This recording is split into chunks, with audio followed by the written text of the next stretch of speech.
Another crash involving a local school bus, this time at a busy intersection. Good evening and thank you for joining us. For the second time this week, there's been a collision involving a school bus in the Thunder Bay area. The minor crash between a bus and at least one passenger vehicle happened this afternoon near the intersection of Arthur Street and the Thunder Bay Expressway. 12 students believed to be from St. Patrick High School were on the bus at the time, and there were no reported injuries. The vehicles involved in the collision were moved to the parking lot at Arthur Street Marketplace. This car appeared to have damage to both the front and back ends, while the bus did not have any visible damage. There's no word yet on whether any charges were laid. Thunder Bay Police continue to investigate the circumstances surrounding an auto-pedestrian collision that sent a woman to hospital with serious injuries last night. City police say a 30-year-old city resident was struck by a vehicle at Cumberland Street and Gibson Street shortly before 6:30. She was taken to hospital with significant injuries, but the traffic unit says the injuries were not believed to be life-threatening. The incident caused partial lane closures on Cumberland Street. So far, no charges have been laid. 2 years after his last confirmed sighting, family members of Alex Lawson joined with the Thunder Bay Police investigators today to issue a renewed public appeal to try and learn what happened to him. Lawson was 65 years old when he went missing, and police are asking anyone with new information regarding his whereabouts to step forward. Jaden Billick reports. Despite ongoing efforts, we still have not been able to locate him. These past 2 years have been a nightmare. Alex Lawson's family members continue to seek answers about his mysterious disappearance. Detective Constable Brent Paris says his team has checked out possible sightings from across the country, with his last known appearance on video leaving his Madeline Street apartment building in the evening hours of November 27, 2022. Paris says this has been the most extensive missing persons investigation in Thunder Bay Police history. We've exhausted a lot of resources right from the beginning with physical searches, drone searches. We've done waterway searches. We've had canine dogs attend, and we've taken many pleas from the public. And so once again on this 2-year anniversary, we're just looking to forward the investigation and see if we can go further with it. Police are asking anyone with possible leads that could further the investigation of the 65-year-old's whereabouts. His daughter, Kimberly Lawson, says these past 2 years have been a heartbreaking experience for their family and urges this message to be shared with the public to help keep the search for her father alive. We are asking anyone with information to do the right thing and come forward.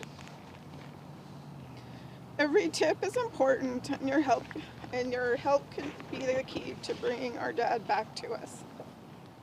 There is a cash reward available. A reward of $15,000 has been set up for anyone able to help locate Lawson. He was last seen wearing a blue North Face puffer jacket, blue jeans, black shoes, and a black hat when he left his building. Tips of possible sightings can be called into the Thunder Bay Police or Crime Stoppers, and there's also a dedicated line set up through the Please Bring Me Home website. Jaden Billick, TBT News. A 19-year-old man is charged with aggravated assault after an early morning incident on Ray Boulevard. Thunder Bay Police responded just after 4 a.m. and found a male victim on the scene. He was taken to hospital with serious but non-life-threatening injuries. The accused appeared in court today and remains in custody.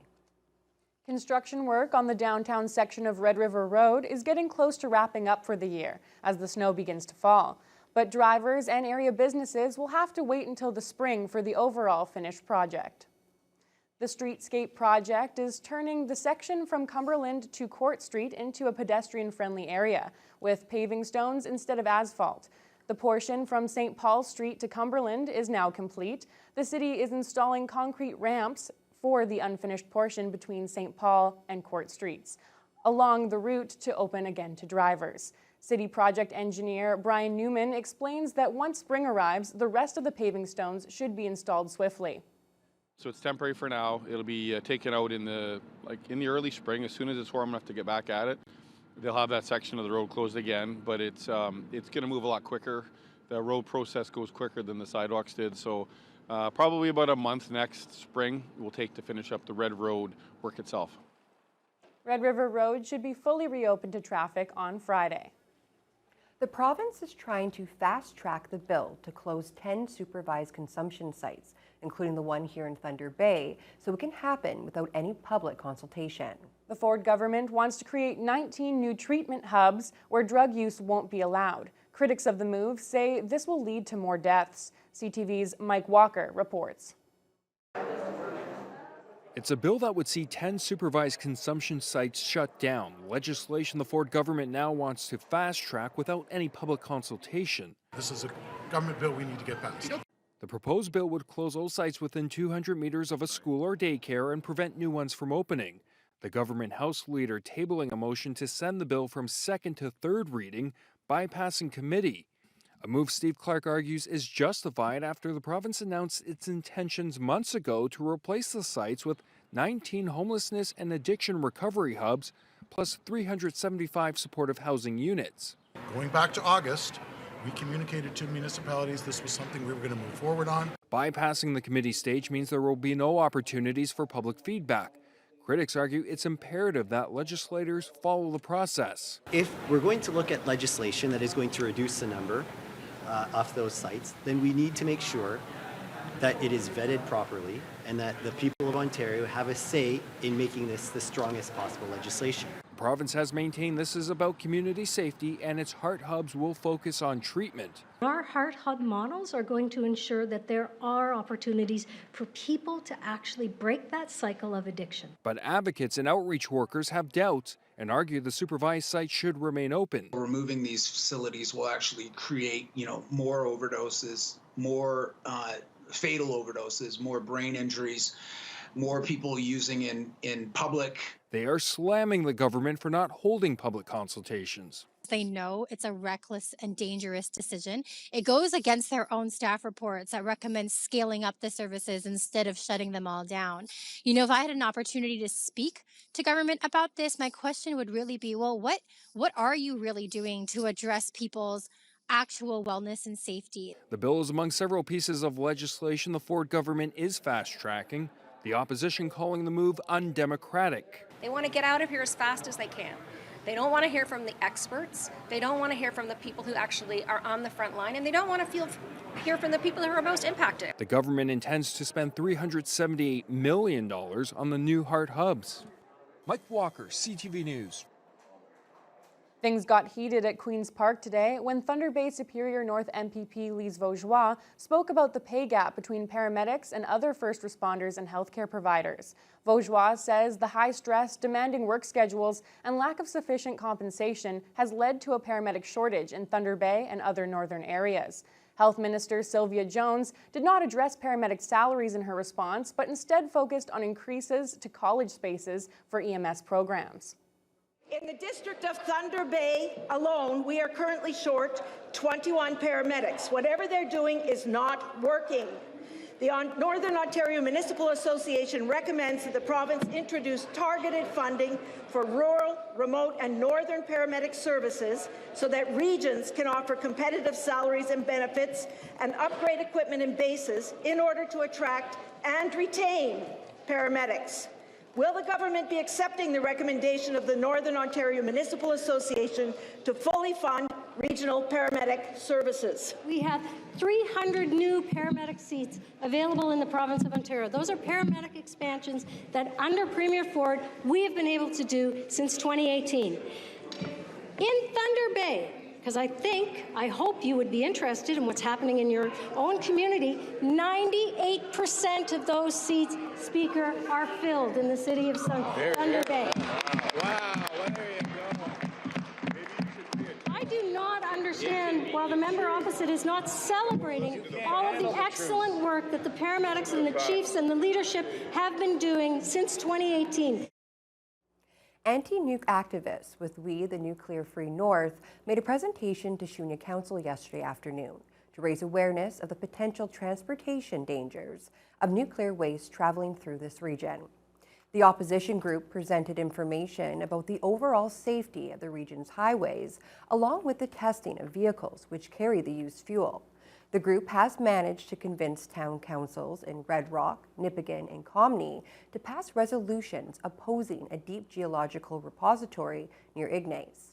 Wendy O'Connor says their group has presented to Shunya Council and many others before, and says it's important to provide balanced information about the project before the NWMO makes its final site selection in the coming months. The Nuclear Waste Management Organization has a very big budget to put forward the industry's viewpoint of the safety and necessity of the project of transporting and burying the nuclear fuel waste, and we want to give the not the industry perspective, but the scientific perspective beyond the industry. The high-level waste from the core of the reactors is putting at risk millions of people that live along the corridor in southern Ontario, and that will be coming all the way up through the transportation route. Shunya Mayor Wendy Landry, who is also the NOMA president, declined a TV interview. She says they're digesting the information presented and will wait for a presentation by the Nuclear Waste Management Organization.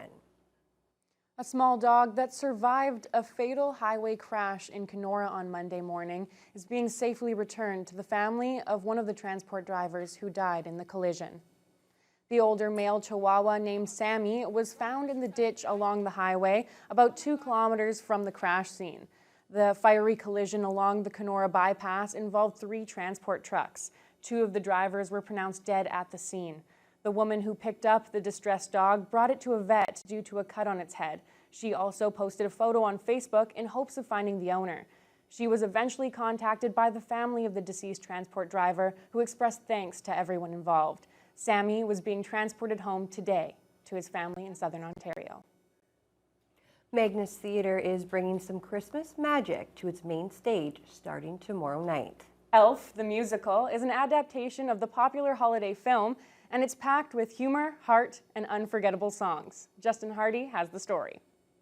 It's the story of Buddy the Elf. It's the story of Buddy the Elf. It's the story of...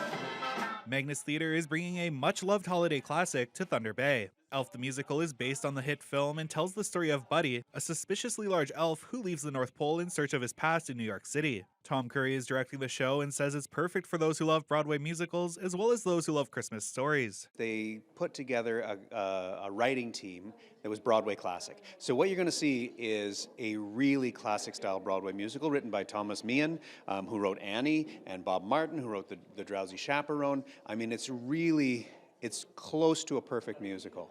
And a hysterically funny story, a really touching family story, and a love story. So you're hitting all the bases. It's a terrific show for Thunder Bay. I love it, I love it, I do. I love it, I love it, I do.